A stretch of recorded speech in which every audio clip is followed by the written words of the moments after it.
안녕하세요. 바이오멘토 현석입니다. 네, 9강이죠, 여러분들. 신경계의 구조와 기능 두 번째 시간입니다. 자, 이제 우리 지난 시간에 중추신경계에 대한 내용을 봤거든요. 말초신경계라는 것도 있었어요. 말초신경계에 우리 제대로 된 공부를 하면서 그 중추신경계랑 같이 문제가 나왔을 때는 어떻게 하면 되는가, 그런 것들까지 문제 풀어보는 시간 갖도록 하겠습니다. 자, 멘토스 포인트는 엄청 간단해요. 자율신경계 하나만 우리 확실하게 알자라는 겁니다.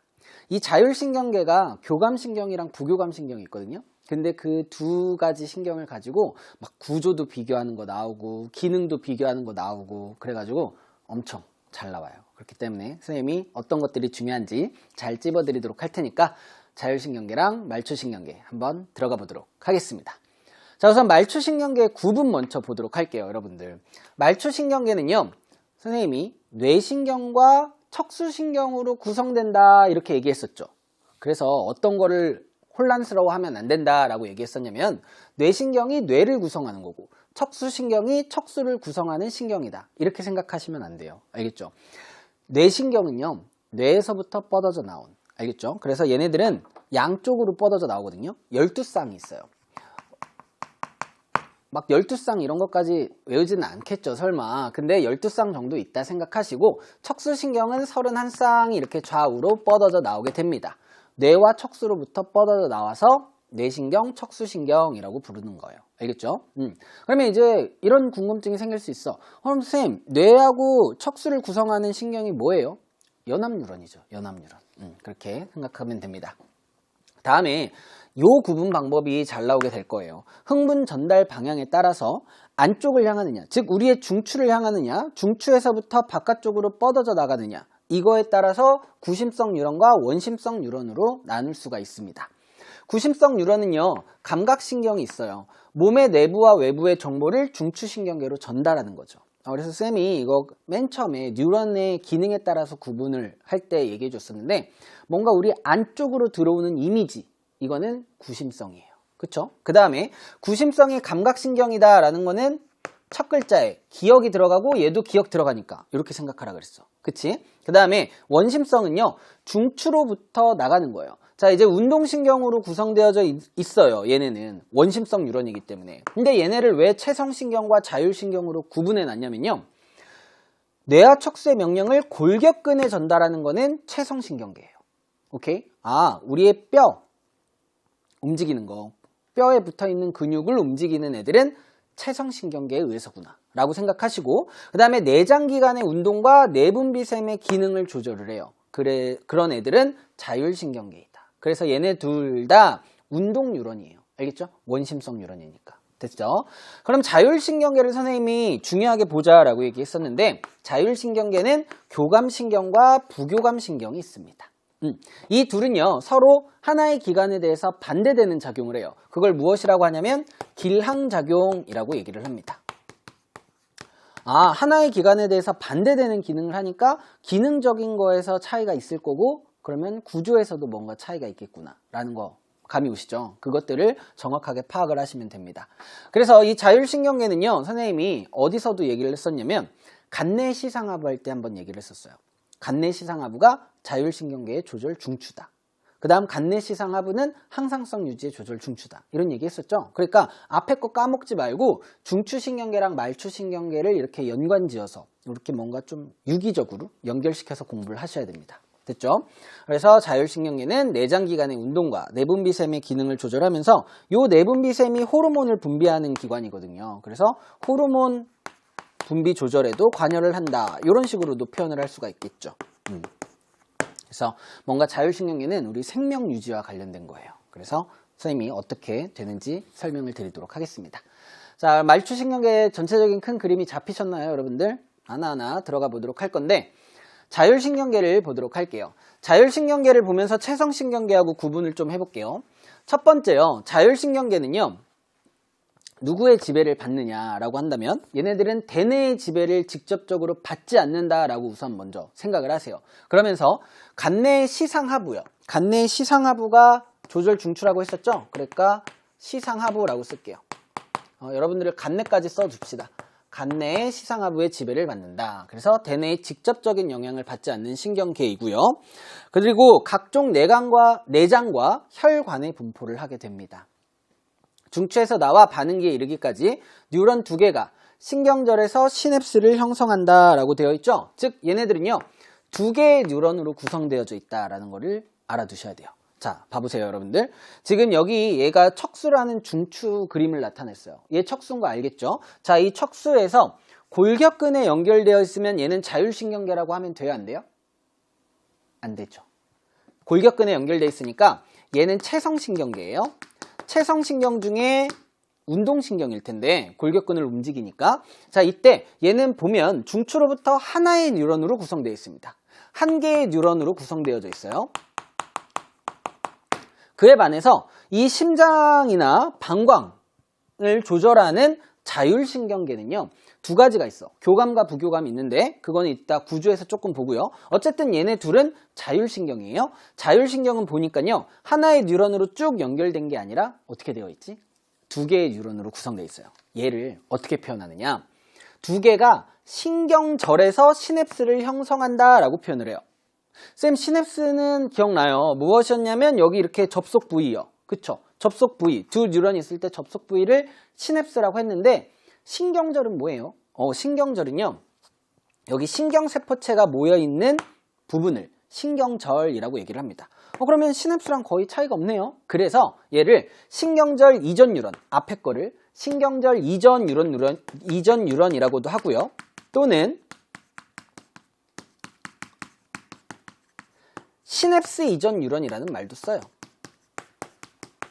그래서 어떤 교과서에는 시냅스 이전 뉴런, 어떤 교과서에는 신경절 이전 뉴런 이렇게 나와 있을 거예요. 그러니까 그냥 2개의 뉴런이 있을 때 앞에 있는 중추 쪽으로 앞에 있는 뉴런이 신경절 이전 또는 시냅스 이전 뉴런이라고 하고 뒤에는 이후 뉴런이라고 하는구나 알아두시면 돼요. 그리고 자율신경계는 교감이든 부교감이든 다 2개의 뉴런으로 구성되어져 있다. 그 2개는 전후로 구분한다. 이렇게 기억을 해두시면 되죠. 자, 그래서 자율신경계에 교감하고 부교감 신경이 있으니까 얘네들의 차이점을 확실하게 알아야겠다 라면서 구조를 먼저 보도록 할게요. 자, 자율신경계 하면 선생님이 체성신경계를 이렇게 같이 본다라고 했었죠. 그 이유가 그림에서 명확하게 나타나기 때문이에요. 지금 여기는 우리가 다 전체적으로 개념이 확실하게 다 나와 있는데 여러분들 문제지에는 그림만 등장을 하게 될 거예요. 여기에서 중요한 건 선생님이 네모로 놔뒀지만 다른 것들이 다 빈칸으로 나올 수가 있어요. 즉 얘는 체성신경계냐 또는 자율신경계냐 나올 수 있다는 거지. 어쨌든 지금 보면 구분할 수 있는 기준은 하나의 뉴런으로 구성되어져 있으니까 얘는 체성신경계고 그 다음에 2개의 뉴런으로 구성되어져 있으니까 이 둘은 둘 다 2개의 뉴런으로 구성되어져 있죠. 자율신경계입니다. 자율신경계는 교감신경이랑 부교감신경이 있어요. 그랬을 때 얘네들의 차이점은요. 우선 교감 똑같은 글자가 들어가지 않나요, 여러분들? 선생님이 대충 뭐 말하려는지 감이 오나요? 이제?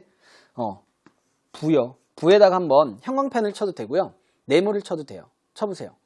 교감 똑같이 들어가는데 얘는 교감의 앞글자에 한 글자가 더 들어가. 그래서 얘네 둘은 앞에 뉴런이 있고 뒤에 뉴런, 즉 전에 뉴런이 있고 후 뉴런이 있는데 교감이 전 뉴런이 짧다면 부교감은요 전에 뉴런이 길어요. 그래서 여기 이름에서 힌트를 얻자.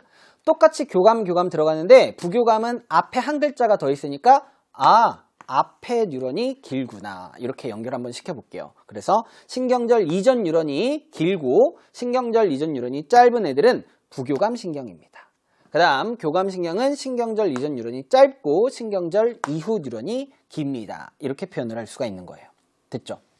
그리고 이 교감신경이랑 부교감신경은 우리 생명활동 유지에 관련된 것을 조절한다 그랬잖아요. 그래서 대표적으로 심장 근육을 조절한다 라는 것이 나와 있어요. 그래서 교감신경이 작동을 하면 심장 박동이 어떻게 되냐면 활발해져요.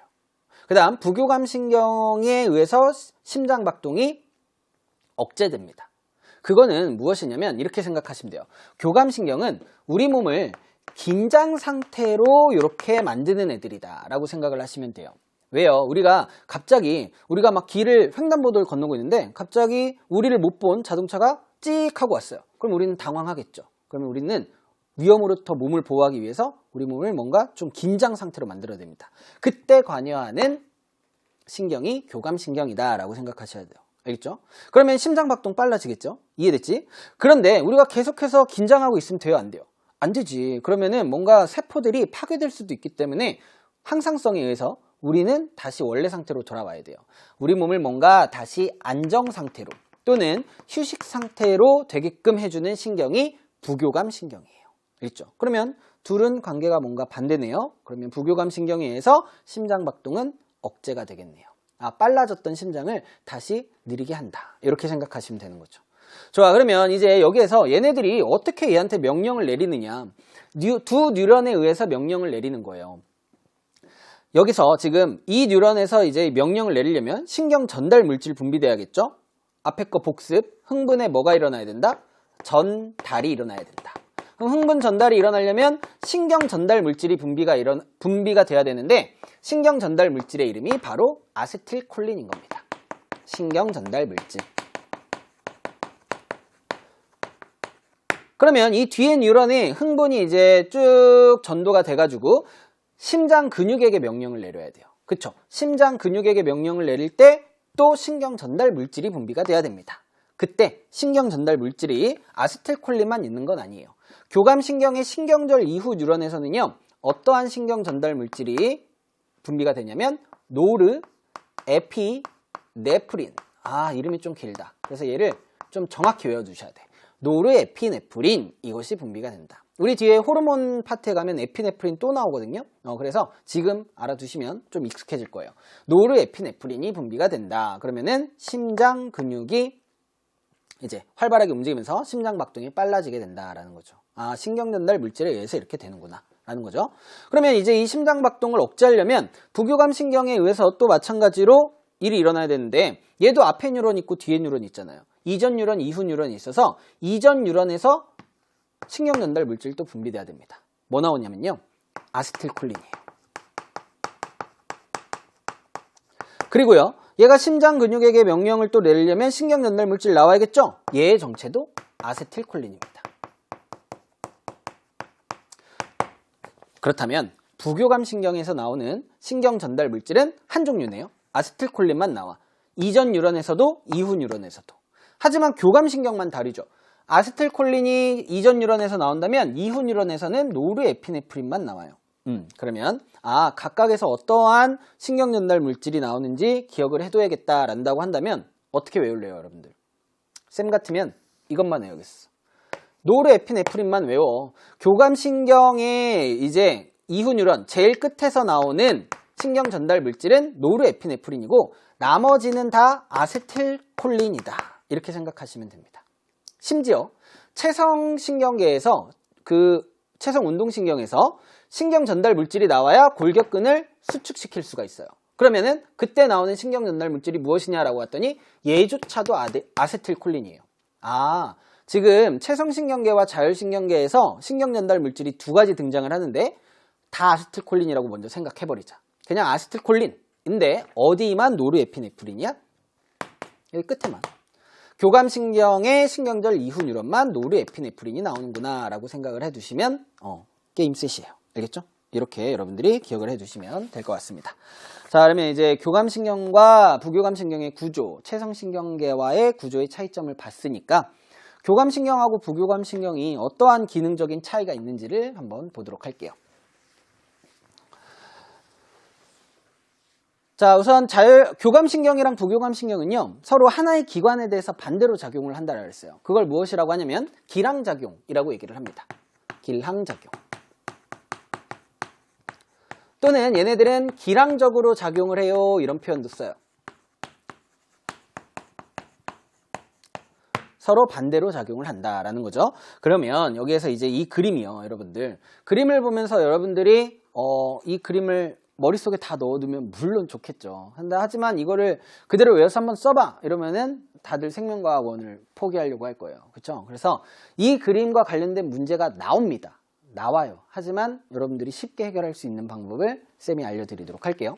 우선은 이 전반적인 그림을 먼저 설명해 본다면, 우선 이 교감신경은요, 두 개의 뉴런으로 구성되어 있다라고 했었어요. 그러고 보니까 이 교감신경의 앞에 뉴런이 여기에 나와 있는 거고 뒤에 뉴런이 이렇게 나와 있는 겁니다.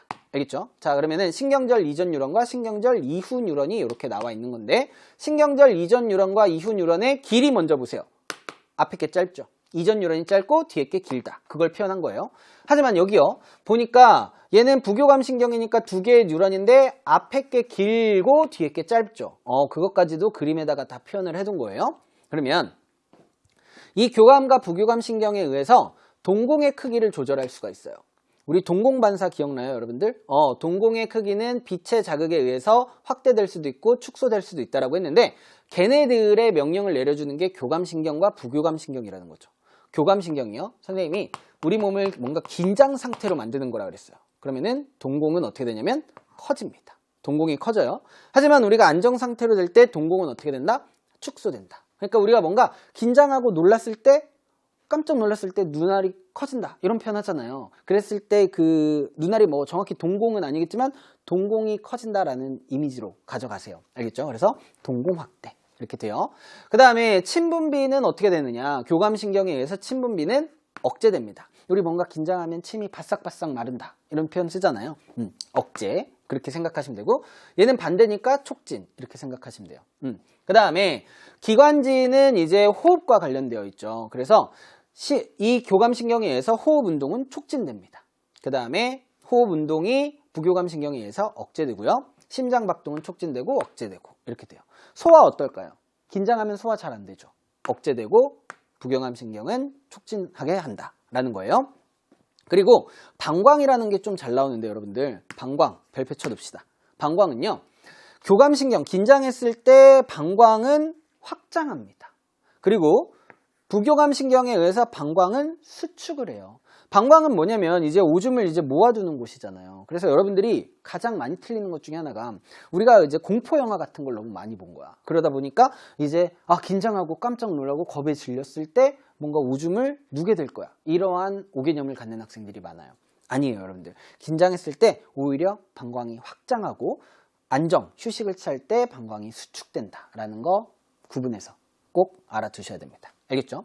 이 그림에서 이제 알아둬야 될 건 이것뿐만이 아니에요, 여러분들. 쌤이 알려주고 싶은 건 바로 얘입니다. 위치. 뭐냐? 교감신경이 어디서 뻗어져 나오는지를 시험 문제 내요. 교감신경은요, 지금 보니까 어디서부터 다 나오고 있어요? 척수에서부터 나오고 있죠. 뇌 쪽에서 나오고 있는 애들이 없어요. 다 척수에서 나오고 있어. 그래서 교감신경은 척수에서 뻗어져 나온다라고 생각하셔야 됩니다. 척수에서 다 뻗어져 나온다. 근데 부교감신경은요, 지금 보니까 여기 얘는 지금 척수가 아니죠. 척수의 윗부분 연수입니다. 연수. 그 다음에 이 윗부분은 볼록 튀어나온 내교 윗부분이니까 중뇌예요. 중뇌에서도 부교감신경이 뻗어져 나오고 연수에서도 뻗어져 나오는구나. 또 어디에서 뻗어져 나오냐면 척수의 끝부분, 척수에서도 뻗어져 나와요. 선생님 외워야 되나요? 네, 외워야 돼요, 여러분들. 외워야 되는데 그냥 외우면 우리가 또 까먹고 시험 문제 틀리니까 이렇게 알려줄게요, 여러분들. 우선 교감은 척수에서만 나온다. 하나밖에 없으니까 걔는 간단하죠. 근데 부교감신경은 이제 어떻게 여러분들이 기억을 해두시는 게 좋냐면, 잘 보시면 우리가 앞에서 배웠던 거랑 연결돼요. 그래서 선생님이 중추랑 말초를 떼어서 공부하는 게 아니라 같이 공부하라 라고 얘기를 했던 건데, 중뇌하면 누구의 중추예요? 동공반사의 중추죠. 그러니까 동공을 축소하는 이 부교감신경은 중뇌에서부터 뻗어져 나온다, 이렇게 생각하세요. 그리고 연수는요, 입과 관련된 거였죠. 그러니까 뭐였어요? 침분비, 연수가 중추였어. 침분비. 그러니까 연수에서부터 부교감신경이 뻗어져 나온다. 됐어? 그 다음에 기관지 수축, 심장박동, 억제, 이런 거 어떤 것들이었죠? 심장박동, 호흡운동, 소화운동 관련된 거의 중추는 연수였어요. 그러니까 이 부교감신경은 어디에서부터 뻗어져 나오느냐? 걔네를 관리하는 중추에서부터 뻗어져 나온다라고 생각하시면 돼요. 알겠어요? 자, 그러면 방광은 왜 척수에서 나올까? 우리 봐봐요. 척수반사 중에 회피반사, 무릎반사 있었어. 그 다음 선생님이 또 뭐라고 했지? 좀 더러운 것들. 땀, 배변, 배뇨 있다라고 했었죠? 배뇨 봐봐. 그러면은 오줌과 관련된 거, 방광과 관련된 거는 부교감신경은 척수에서부터 뻗어져 나오는 거죠. 이해됐어요? 그래서 이제 우리 문제에서 연습하겠지만 교감신경이 뻗어져 어디서 뻗어져 나오느냐 묻는다면 쉬워. 다 척수야. 하지만 부교감신경은 걔네들과 관련된 중추에서 뻗어져 나온다 라고 생각하시고, 동공은 중내, 침, 그 다음에 소화운동, 심장박동, 호흡운동은 연수, 그 다음에 방광은 오줌과 관련돼 있으니까 척수다. 이렇게 기억을 해주세요. 알겠습니까? 좋습니다. 자, 그러면 이제 다음 표를 한번 채워보도록 할게요. 지금까지 우리가 공부한 거에 대한 내용을 가지고 얘네를 채울 수 있는지 한번 봅시다. 자율신경의 기량작용인데요. 자, 첫 번째로 교감신경에 의해서 심장박동이 어떻게 되느냐라고 묻는다면 촉진된다 라고 대답하면 되겠죠. 촉진 쓰면 되고요. 동공은 어떻게 돼요? 확대된다 라고 얘기했었죠. 확대. 소화액 분비는 어떻게 될까요? 소화가 긴장했을 때 잘 안 된다고 했으니까 소화액 분비도 억제되겠죠. 소화액 분비 억제. 그리고 혈압은 어떻게 될까? 혈압. 우리 긴장했어. 깜짝 놀랐어. 그럼 혈압이 상승하게 됩니다. 상승하게 돼요. 그리고 혈당량도 어떻게 되냐면 얘네들도 증가하게 돼요. 증가. 혈당량 증가한다. 그래서 얘네 둘도 잘 알아두세요. 방광 어떻게 된다 그랬어? 방광 좀 중요하다라고 했었지? 방광은 얘는 수축한다 생각하면 안 돼요. 긴장해서 오줌을 누는다 라고 생각하지 마시고 방광은 확장된다 라고 하라 그랬어요. 확장. 침분비요? 바싹바싹 입이 타 억제. 요겁니다. 그러면 이제 부교감신경은 쓰기 편하잖아요, 여러분들. 왜? 이 둘은 서로 반대되는 기량적으로 작용을 한다라고 얘기했으니까 반대로 쓰면 되지. 반대로 써보자. 촉진, 심장박동은 촉진의 반대니까 억제될 거고요. 동공은 축소될 거예요. 소화액 분비는 촉진되겠죠. 그리고 혈압은 하강할 거고요. 혈당량은 어떻게 된다? 감소하겠죠. 방광은요, 수축할 거고 침 분비는 증가하겠죠. 촉진된다. 요겁니다. 자, 이렇게 써주시면 자율신경계의 기량작용까지도 우리가 충분히 할 수 있겠네요. 좋습니다. 자, 그러면 우리 자율신경계에 대한 내용은 이 정도로 보고요. 이제 신경계의 질환과 이상을 보면서 개념을 마무리해 보도록 하겠습니다. 자, 이제 신경계 질환은요, 여러분들 문제로 충분히 출제가 될 수 있어요. 이제 수능에서보다는 우리는 내신을 지금 준비하는 강의이기 때문에 내신에서는 이러한 것들이 한 문제씩은 꼭 나올 수 있다는 거죠. 그래서 원인이랑 증상을 기준으로 해가지고 여러분들이 어떠한 병이랑 매칭이 되는지 그 정도 체크해 두시면 될 것 같아요. 자, 첫 번째 병이 무엇인지 한번 맞춰볼게요, 여러분들. 중간뇌의 도파민은 신경 전달 물질 중에 하나예요. 근데 중간뇌에서 분비가 됩니다. 걔네들의 분비의 부족으로 인해서 여러 환경적, 유전적 요인이 복합적으로 작용해서 발생을 하는 거예요. 어떻게 발생을 하냐면 손이나 팔이 떨리고요. 관절의 움직임이 어색해지면서 몸동작이 느려지는 운동장애가 나타나요. 자, 이 병을 맞히세요 라고 한다면 얘는 파킨슨 병입니다.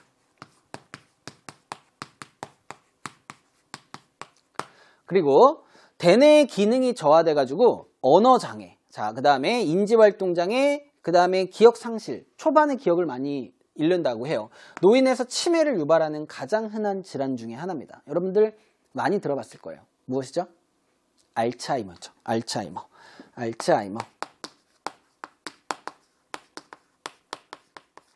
그리고 근위축성 측삭경화증, 이거는 이제 이름이 좀 긴데요. 얘는요, 루게릭병이라고 해가지고 여러분들 루게릭병 환자에게 기부를 한다, 이런 얘기 좀 들어봤잖아요. 우리 TV 같은 데서 자주 보니까. 근데 그 루게릭병을 근위축성 측삭경화증이라고 얘기를 합니다. 얘네들은요, 운동신경이 파괴되면서 근육이 약화되는 거예요. 그래서 광범위한 근육의 위축과 경련이 일어나고 떨림 등이 나타나게 됩니다. 자, 그리고 얘네들이 좀 무서운 거는요, 거의 치료법이 없어요. 치료법이 없고 그냥 좀 증상을 완화시킨다거나 그런 거밖에 없기 때문에 치료법이 있는 거는 여기 파킨슨병 이런 것들은 이제 도파민과 관련된 치료법이 있기는 합니다. 근데 알츠하이머와 루게릭은 사실 거의 치료법이 없다라고 보시면 돼요. 그러면 얘네들을 이 정도 알고 학교에서 혹시나 이 정도까지 구분을 해줬다면 이 정도도 구분을 하는 게 좋을 것 같아. 여러분들 필기 같이 하자. 파킨슨병과 알츠하이머병은 중추신경계와 관련된 신경계 질환이에요. 중추신경계. 왜요? 지금 보면 중간뇌에서 신경전달 질이 잘 분비가 안 되는 거고, 얘는 대뇌의 기능 저하니까 대뇌, 중간뇌, 뇌잖아요. 중추신경계와 관련되어 있고요. 그 다음에 얘네들은 운동신경이 파괴되는 거예요. 자, 운동신경이 파괴되면서 우리가 지금 근육 위축 이런 것들이 오는 거니까 말초신경계하고 관련되어 있는 거죠. 그래서 루게릭병, 근위축성 측삭경화증은 말초신경계와 관련되어 있다. 이렇게 얘기할 수 있습니다. 됐죠? 그리고 한 가지 더 병이 있죠, 여러분들. 병을 하나 정도 더 얘기해 주자면 이름이 좀 특이했어요. 길랭바레 증후군. 얘도요, 말초신경계와 관련된 질환에 속합니다. 그래서 말초신경계와 관련된 거 2개, 중추신경계와 관련된 거 2개. 이렇게 알아두시고, 길랭바레 증후군은요, 말초신경계에 염증이 생기는 거예요. 감각신경이나 운동신경에 염증이 생기는 겁니다. 그래서 마비가 다리부터 막 이렇게 올라와요. 마비가 다리부터 몸통, 팔, 다리, 얼굴로 올라와서 안면마비까지도 올 수 있는 게 바로 길랭바레 증후군입니다. 그러다 보니까 이제 운동신경 같은 것들이 제대로 작동 못하니까 음식물 삼키기 어렵고 그런 것들, 그런 증상을 나타내는 게 길랭바레 증후군이다라는 거예요. 좋아요. 그래서 중추와 말초 정도를 구분하는 거 여러분들이 할 수 있으면 여기 파트도 충분히 커버가 될 것 같습니다. 자, 좋아요. 그러면 개념 이 정도로 보시고요. 우리 이제